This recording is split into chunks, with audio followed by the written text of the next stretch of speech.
사도신경으로 신앙 고백하심으로 7월 18일 금요일 아침 예배를 하나님께 드립니다. 나는 전능하신 아버지 하나님, 천지의 창조주를 믿습니다. 나는 그의 유일하신 아들, 우리 주 예수 그리스도를 믿습니다. 그는 성령으로 잉태되어 동정녀 마리아에게서 나시고 본디오 빌라도에게 고난을 받아 십자가에 못 박혀 죽으시고 장사된 지 사흘 만에 죽은 자 가운데서 다시 살아나셨으며 하늘에 오르시어 전능하신 아버지 하나님 우편에 앉아 계시다가 거기로부터 살아있는 자와 죽은 자를 심판하러 오십니다. 나는 성령을 믿으며 거룩한 공교회와 성도의 교제와 죄를 용서받는 것과 몸의 부활과 영생을 믿습니다. 아멘.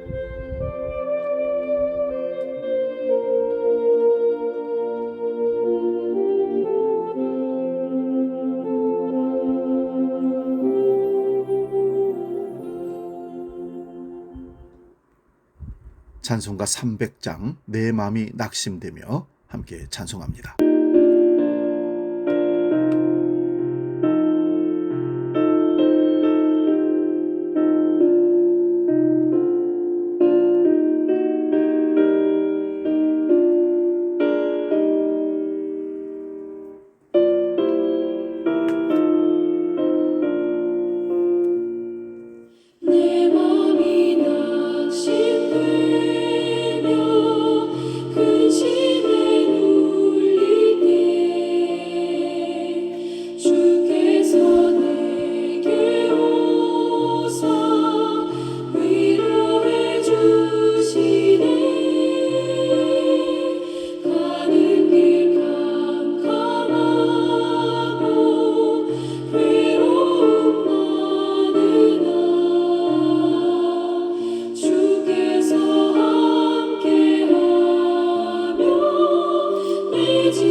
오늘 아침 우리에게 주신 하나님 말씀은 신약성경 고린도후서 1장 23절 24절 두 구절을 보겠습니다.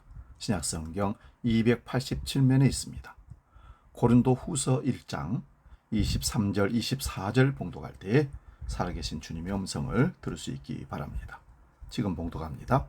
내가 내 목숨을 걸고 하나님을 불러 증언하시게 하노니 내가 다시 고린도에 가지 아니한 것은 너희를 아끼려 함이라. 우리가 너희 믿음을 주관하려는 것이 아니요 오직 너희 기쁨을 돕는 자가 되려 함이니 이는 너희가 믿음에 섰음이라. 아멘. 봉독한 말씀으로 진심이 오해받을 때, 이런 제목으로 말씀을 상고하며 은혜를 나눕니다. 진심이 오해를 받을 때. 인간관계에서 오해는 종종 발생하며 이를 어떻게 해결하느냐에 따라서 관계의 깊이가 달라지기도 합니다. 오해는 사실의 문제라기보다는 신뢰, 믿음의 문제인 경우가 참 많습니다. 따라서 상대방의 감정을 존중하고 신뢰를 바탕으로 진솔하게 대화하려는 노력이 오해를 푸는 데 가장 중요하다고 볼 수 있습니다. 오늘 12절부터 보면은 바울은 자신을 변호합니다. 바울 사도가 자신을 변호한다는 것은 오해를 받고 있음을 전제합니다. 그는 먼저 자신이 그들을 진실함으로 대했다는 사실을 강조합니다. 그 진실함은 12절에서 하나님의 은혜로 행한다고 말하고 있습니다. 그리고 13절에서 그는 고린도 교회 교인들이 자신이 써보내는 편지를 제대로 이해해 주기를 소망합니다. 그들 중 일부가 그를 오해하고 있었던 것이 분명합니다. 바울 사도는 마지막 날에는 그들이 자신의 진심을 알게 될 것이고 그를 자랑스럽게 여길 것이라고 14절에 말씀합니다. 바울은 고린도 교회 교인들에게 자신의 방문 계획을 알렸다가 후에 그 계획을 바꿉니다. 고린도전서 16장에서 본 것처럼 사도는 주님의 뜻을 분별하여 계획을 세우지만 상황에 따라 계획을 변경하곤 했습니다. 주님께서 상황을 통해 그를 인도하고 있다고 믿었기 때문입니다. 고린도 교회에 대한 방문 계획이 바뀐 것도 상황이 변했기 때문이었습니다. 그런데 고린도 교인들 중에는 바울이 변덕을 부린다고 혹은 속셈을 감추고 거짓말한다고 오해했던 것입니다. 고린도후서 1장 17절 말씀 봅니다. 이렇게 계획할 때에 어찌 경솔히 하였으리요. 혹 계획하기를 육체를 따라 계획하여 예 하면서 아니라 하는 일이 내게 있겠느냐.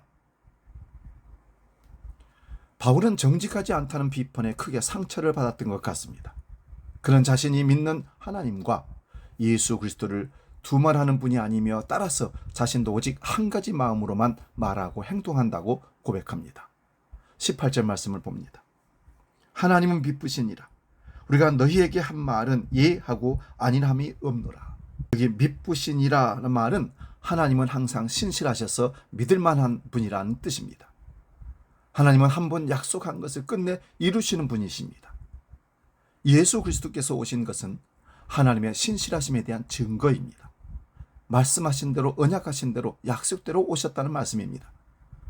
하나님께서는 사도 바울을 통해 예수 그리스도 안에 든든히 서가게 하시고 성령을 선물로 주셨습니다. 그러므로 바울 사도는 이랬다 저랬다 할 수가 없었습니다.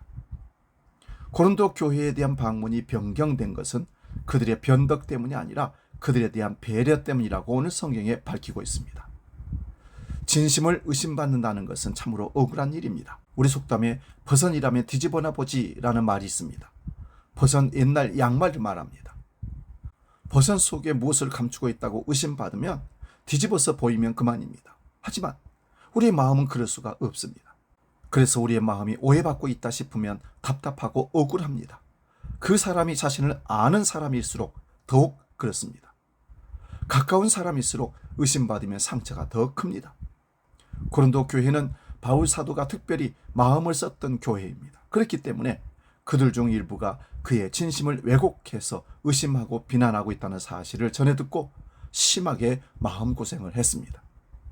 그런 이 편지를 통해 자신의 진심을 알리려고 합니다. 하지만 그렇게 되지 않을 수도 있습니다. 인간의 재성 때문에 오해받고 오해하는 것을 피할 수 없습니다. 우리가 서로의 진심을 환히 알게 되는 것은 시간이 지난 후 우리 주님 다시 오신 날에나 가능하다고 밝히고 있습니다. 그 이전까지는 오해받는 것 그리고 오해하는 것을 피할 수가 없습니다. 그렇다면 우리는 다른 사람의 진심을 오해하지 않도록 늘 조심해야 합니다. 근거 없이 단정하지 말고 내 입장에서 해석하지 말아야 한다는 것입니다. 그 사람의 말을 귀담아 경청하고 할 수 있는 대로 믿어주어야 합니다. 우리가 오해받을 때에는 너무 억울해하지 말고 일관되게 말하고 행동을 하면 됩니다. 그럴 때 진심을 인정받는 날이 오게 될 것입니다. 물론 그날이 영영 오지 않을 수도 있습니다. 그럴 때라도 너무 억울해하지 맙시다. 우리 주 예수 그리스도의 날에 모든 것이 드러날 것이기 때문입니다. 기도하겠습니다.